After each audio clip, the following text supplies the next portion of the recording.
Right now, $20,000 Iranian drones are actively bypassing $300 million American radar systems.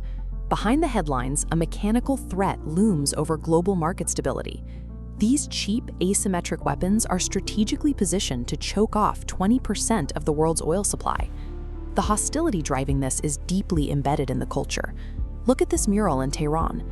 The anti-American sentiment is visceral, public, and documented across decades of state imagery. To understand why the United States risks a massive regional war to contain this, and why Iran is so determined to push back, we have to look past today's headlines. The explanation starts in 1953, with a covert operation to control the global flow of oil. In 1951, Iran's democratically elected Prime Minister, Mohammad Mossadegh, made a calculation that would define his legacy. He nationalized his country's oil industry.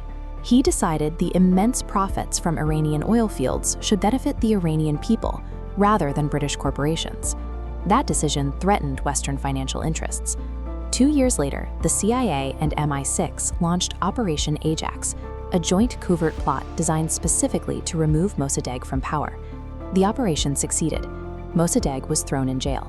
In his place, the United States installed Mohammad Reza Pahlavi, the Shah, giving him absolute power as a pro-Western ruler compliant with American demands. For the Iranian public, the hypocrisy was visible.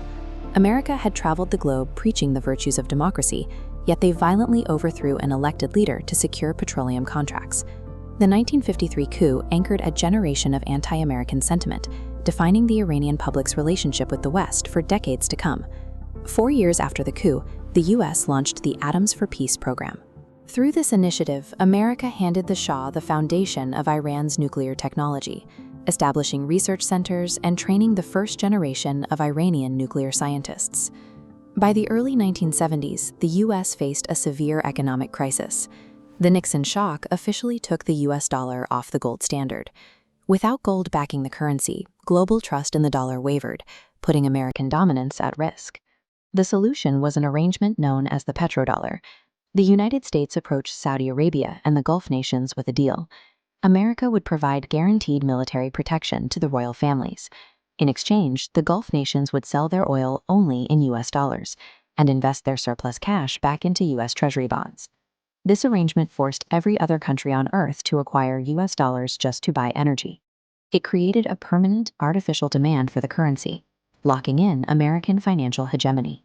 By creating this cycle, the US tied its superpower status to two rigid requirements: controlling Middle Eastern oil and providing absolute security to Gulf states. In 1979, that strategy collapsed. Millions of Iranians, led by Ayatollah Khomeini, mobilized to overthrow the US-backed Shah, transforming the country into an Islamic republic. The shift in power was immediate. Protesters stormed the US embassy in Tehran, taking American diplomats hostage. In one stroke, America lost its proxy and all of its leverage in the country. To counter the newly formed Iranian regime, the United States poured billions of dollars into backing neighboring Iraq during the brutal Iran-Iraq War of the 1980s. They supplied Saddam Hussein with critical battle planning assistance. Saddam repeatedly deployed chemical weapons against Iranian citizens. Despite Iran bringing physical evidence of these attacks to the United Nations, the international community remained silent. That silence taught Iran a defining lesson. To survive US hostility, they had to rely entirely on themselves. They began building a network of asymmetric proxy forces across the Middle East, and they eventually pursued the ultimate deterrent, a nuclear weapon. After years of escalating tensions, diplomacy briefly worked. In 2015, the JCPOA, or Iran nuclear deal, was signed. Iran agreed to limit its uranium enrichment and submit to 24-hour monitoring. In exchange, the West lifted economic sanctions. 3 years later, President Trump unilaterally withdrew the United States from the agreement. The deal collapsed, and heavy economic sanctions immediately snapped back onto the Iranian economy, freezing their oil exports. This chart shows Iran's retaliation. They abandoned the 3.67% enrichment limit and rapidly spiked their production to 60%, pushing toward the 90% weapons-grade threshold. By removing the diplomatic off-ramp and strangling their economy, the US pushed Iran to the brink of a nuclear breakout out of sheer survival instinct. The Strait of Hormuz is a massive geographic vulnerability where 20% of global oil passes. Iran uses cheap proxies to threaten shipping here. When a single vessel is attacked, oil stops moving. This directly disrupts the petrodollar cycle, driving the U.S. economy. At the same time, Iran is targeting U.S. military bases and critical desalination plants across the Gulf. They are directly attacking the exact security guarantees America promised to Saudi Arabia back in 1974.